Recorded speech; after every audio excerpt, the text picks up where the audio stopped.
Hi friends, hola amigos, it's Coach. I'm here today to work on some skills, and today's skills that we're going to be working on are throwing a football, weaving through cones, and running through circles, just like a little football drill. Las actividades que vamos a trabajar ahora son del deporte de fútbol americano. Es lanzar un balón, correr alrededor de unos conos y correr por unas rueditas. Todas las actividades que se hacen cuando uno está participando en una actividad de fútbol americano o entrenamiento. Primero vamos a empezar con los ejercicios. First, we're going to start off with some exercises. First exercise we're going to start off with is we're going to put feet together. Vamos a juntar los pies. We're going to reach down. Vamos a estirar y tocar nuestros pies. 1, 2, 3, 4, 5, 6, 7, 8, 9, 10. Up. Vamos a poner los pies aparte, feet apart. Switch. Vamos a poner los brazos en medio. We're going to put our arms in front, like spaghetti arms, bracitos de spaghetti o fideo. Up. Vamos a juntar los pies. Arms across your chest. Vamos a cruzar los brazos, twisting. 1, 2, 3, 4. Next one, circles. Vamos a hacer ruedas con los brazos. Backwards.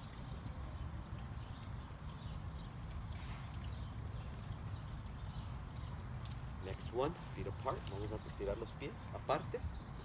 Como que si estamos sentados en una silla, like we're sitting in a chair, we're going to pull. Vamos a estirar como si estamos estirando una soga, like we're pulling a rope. 1, 2, 3, 4, 5, 6, 7, 8, 9, 10. Now we're going to reach up for the stars. Como si estamos estirando hacia las estrellas.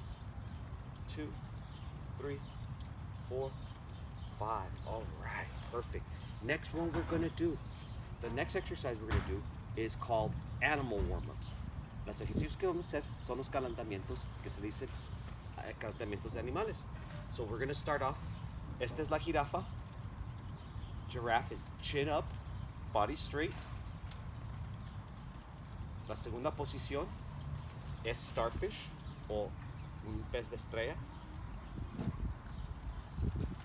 La tercera es el turkey.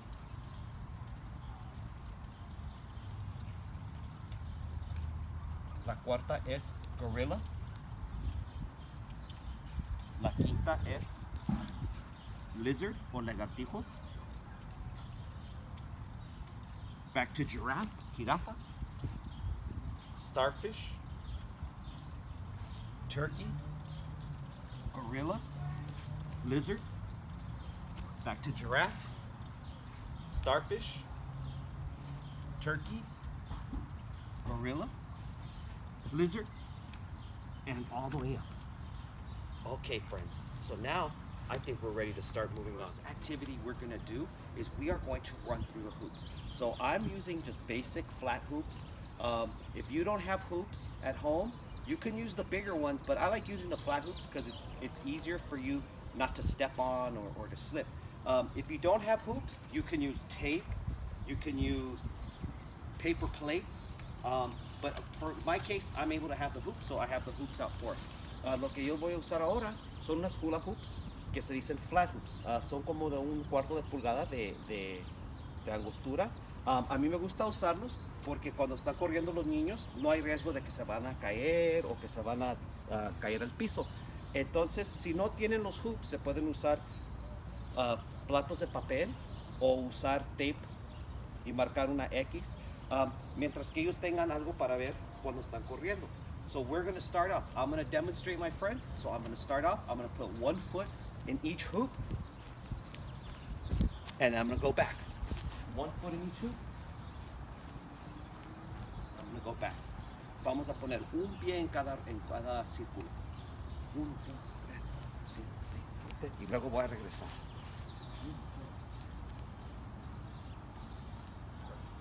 Okay. The next part of our skill that we're going to do is we are going to go and weave through the cones. La segunda cosa de este obstáculo es que vamos a correr entre medio de los conos. Voy a empezar Voy a correr a mi lado izquierda. So I'm going to start off and I'm going to go to my left. I'm going to go to my right. I'm going to go to my left. And I'm going to stop at the blue. So again, I'm going to practice. Left, izquierda, derecha, izquierda, derecha. And I'm going to stop. So, friends, amigos, si tenemos amigos que no pueden seguir la pista, se pueden usar pedazos de tape, o si estás usando cemento o un lugar donde se puede escribir con un gis, se pueden poner flechitas para que puedan seguir los niños. So friends, if we have some of our friends that are having difficulty following the pattern of the cones, we can use blue tape, or we can actually draw arrows on the cement, if you're on the cement, to show you which path you want your friends to go. Now, the next part of this is, after I finish going through the cones, I'm gonna go to the football throwing section. So at the football throwing section, I have 3 footballs set up. For my friends that are like middle school and high school, or that have big hands, I have a bigger size football. So my other friends that are smaller, I have 2 other different types of footballs. One is a spiral football, and the other one is just a smaller version of the regular size football. So one of the key things when we're throwing a ball that I want to look for is how you hold your fingers on the laces. So these are just like on the shoes. I'm going to put my fingers on the laces, and I want to have my pinky finger back here on this line right here, or close to the back. Okay? Cuando estamos jugando fútbol americano y vamos a lanzar la pelota, tenemos que poner nuestros dedos en lo que se llama las cintas o los laces. Se van a poner todos los dedos enfrente. El dedo grande, el pointing finger, tiene que ir aquí atrás. Y la razón que hacemos eso es porque cuando lo lanzas es lo que da el spiral o las vueltas al balón. So the finger on the back is the one that gives the ball the spiral. So, my friends, amigos, I'm going to practice. So I'm going to stand. Again, I'm a lefty, soy zurdo, entonces voy a usar mi brazo izquierdo. So I'm going to lift the ball up to my ear. When my free hand, I'm going to use it to protect the ball by my ear. Now, I'm going to step with the opposite foot. Voy a pisar con el pie opuesto. Eso quiere decir, como tengo el balón con mi mano izquierda, mi brazo derecho está protegiendo el balón, voy a pisar con mi pie derecho, y ya cuando estoy listo voy a empezar a dar vuelta en la cintura y voy a empezar a estirar mi brazo. So, friends, if my arm is too high, where does the ball go? The ball goes up, right? If my arm is too low, the ball is going to go down to the ground. So, what I like to show my friends is that when you're throwing the ball, use your finger after you let the ball go, point to your target with your hand, because that's going to let you know where the ball's going to go. Una de las sugerencias es cuando estoy enseñándole a los niños cómo lanzar una pelota, cuando pisan con el pie opuesto y empiezan a enganchar las caderas y los abdominales, van a empezar a estirar el brazo. Si el brazo está muy alto, el balón se va a ir muy para arriba. Si está muy bajo, se va a ir al piso. Lo que yo recomiendo es que cuando están lanzando, antes de que se empiece a salir el balón de la mano, que usen el dedo a apuntar hacia su target. Así es donde ellos van a poder tener más habilidad a pasar el balón hacia el objeto. So friends, I'm going to practice. I have a hula hoop set up. Tengo otro hula hoop. La tengo amarrada con una cinta. I have a hula hoop, friends, and it's tied up to a rope. I'm using a carabiner, a clip. You can even tie it onto the rope. Whatever helps keep the hoop in place, fine. Tengo una soga sencilla. Tengo un clip que se puede comprar en la Home Depot para mantener el hoop en lugar. Si tienen nomás la cinta, se puede colocar el hoop directamente a la cinta. Entonces vamos a empezar. We're going to start again with throwing. Voy a empezar con brazo para arriba, codo para arriba. So elbow up all to my ear. I'm going to step and throw. Uh-oh. What did I do, friends? My elbow and my hand were too high. Lo que hice mal es que mi codo y mi brazo estaban muy altos. Y no apunté a donde quería aventar la pelota. I wasn't pointing at where I wanted the ball to go. So, let's try that again. Elbow up. I'm going to step and throw. So, again, elbow up, step, and throw. Mano hacia la oreja, codo para arriba, pisa y lanza. So here we go. Elbow up, step, and throw. Perfect.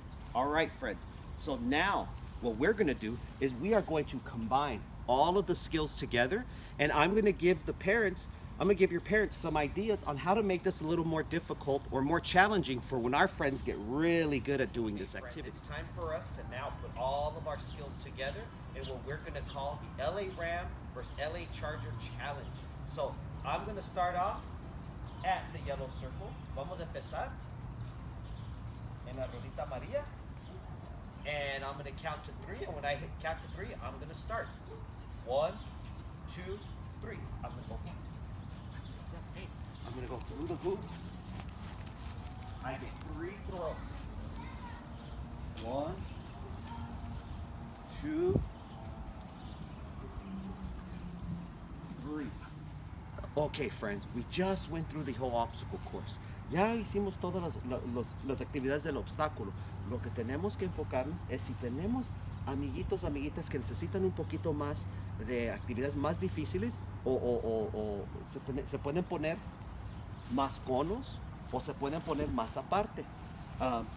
So if we have friends that need a little bit more challenge or we want to make it a little more difficult for them, we can actually put more cones out or we can actually spread them apart. The other thing we can do, follow me, friends, is I can move the throwing area back.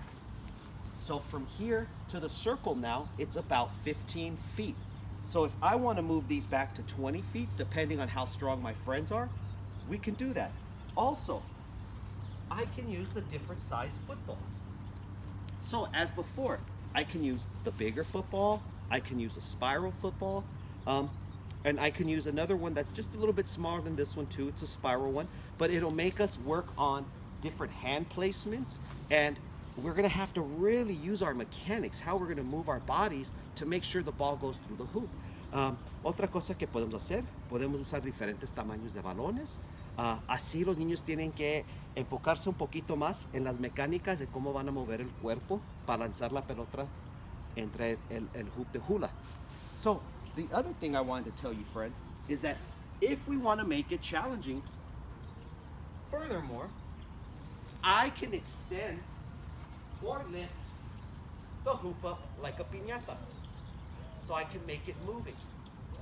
So si queremos hacerlo más difícil, puedo levantar el hoop como si fuera una piñata.